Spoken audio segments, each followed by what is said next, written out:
Morning everybody, Andy here again, day 51, and I'll put the figures down below. I think there's about 428 deaths yesterday, takes us to 33,600, but I've come out for a walk, look, up here.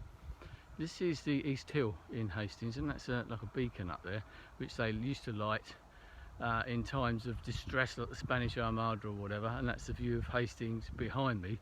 But this, I was just thinking that this is the furthest I've been from home for 8 weeks, something like that. I think it's 8 weeks. Yeah, it must have been possibly more than that actually. They come this way because we live right at the other end. But the other end, if I show you down here, right up the end, past the pier, St Leonard's is up in that sort of district up there, which is the sort of area that I live in. And so I thought I'd come out for a little walk, because now that we're allowed to go out and walk a bit further, do a bit more exercise, etc.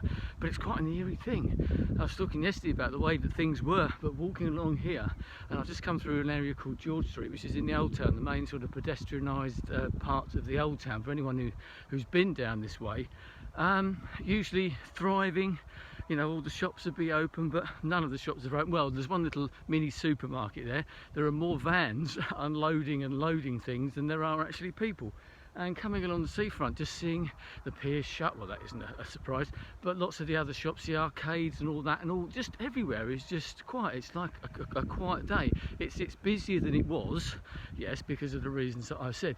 But it made me think, because I mean, years ago, I remember doing a video, and I'm going to try and find it actually, because it just struck me as I was walking along the seafront, musing as you do. And it's like there's the book The Go-Between, written by L.P. Hartley, I do believe, which is like 100 or so years old now.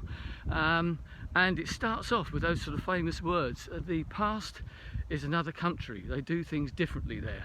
And I remember making a video about that, as I said, but now, blimey, 8 weeks is now the past. 8 weeks is another country. It's a completely new thing that we're doing. I was talking yesterday about, you know, they said the way that we were, and I was talking mainly there about sort of photographs and everything, but it really does make you think when you come to a place like this, and lucky to have a place like this with a view like this. It's tremendous up here, and you say it's a lovely sort of day as well, a nice little breeze, and you can walk from here in the other way behind me, that way you can walk all the way down to sort of Winchelsea, that sort of way out towards Rye. So you can walk, I've walked from Winchelsea back to here before now, and yes, but it does make you think. It does make you think, as I said yesterday, about whether you're ever going to be able to come back to those sort of times. And I don't know, to be honest. And it's that whole thing when we're all sort of starting to think about what we're going to do and what we're going to be like. Sort of seeing those photos yesterday my friend Dave put up of all those amazing times that we used to have. And yes, we probably never will see those times again, but in some ways it's going to be awkward to go back to hugging those people like you were, getting in such close quarters at gigs, in pubs, just generally. I thought I didn't actually bump into anyone that I saw walking along here this morning, but I did think to myself, what am I going to do? My natural reaction, because I wouldn't have seen this person for, you know, 2 months or more, you know, your normal reaction would be to give them a hug, shake their hand, whatever it is, and go up and have a chat with them. But you know, you think, oh, you have to sort of remind yourself, although we have, in a way, we've become conditioned to that now, I think. Definitely, you've seen it. People are almost doing it exaggeratedly with people, you know, in the street. You're going further away than what you did. And funnily enough, Julie pointed out yesterday. You can remember, I remember the specific example of doing that yesterday. This woman near our home. We both just moved that way, and you all say thank you for, you know, for observing something, you know, the space, the personal space we used to call it. Now it's social distancing. And years ago, no, sort of 2 months ago, if we'd have done that, you would have looked at each other and said, what, do I smell or something? Is there something wrong with me? Why are you walking? And now it's a completely different, the whole social etiquette type of thing has changed. You know, we used to do the old debutantes and the sort of the finishing schools that they used to call them, and they used to tell them how to do certain things in certain ways.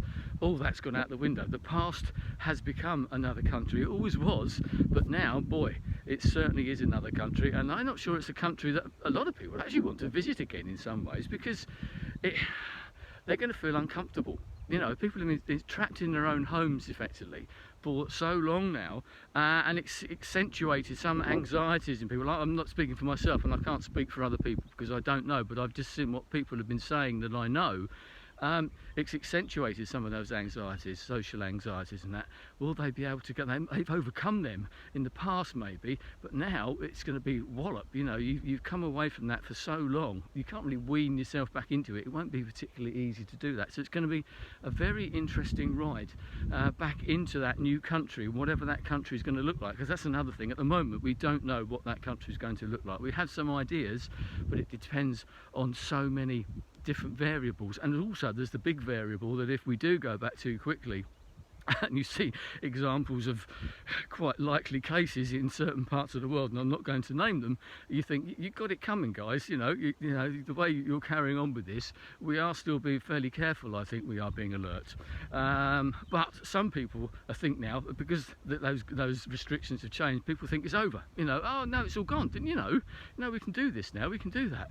No, that isn't the case. And if and when, I personally think it's going to be when we have another spike rather than if. It's going to put us back to square one again, and that's going to make us feel even a great deal worse, because a lot of us are starting to think about what we want to do come the time when we can get back to some sort of normality. And if we get another knockback, that is really going to be hard to take. Anyway, I'm going to continue on my walk. It is a lovely day, it's lovely up, and it's so good to be able to come to somewhere like this.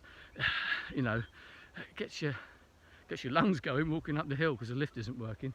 But it's just lovely to come to places like this. This is the sort of thing that you do miss. We've been walking down to the beach, yes, it's nice, but to get out there, really stretch your legs, really get some air into your lungs, and then be able to come to a place like this, you know, and you've got other people doing exactly the same, walking their dogs, and it's quieter than normal, partly because the lift isn't working, so you have to walk up the steps, which a lot of people don't want to do. Anyway, I'm going to leave it there, just walk a little bit further and enjoy this while I can, while it lasts. So hopefully you can do something as well like this. Anyway, hopefully I shall speak to you again tomorrow. Stay strong, stay safe, and I will speak to you tomorrow, day 52. Goodbye.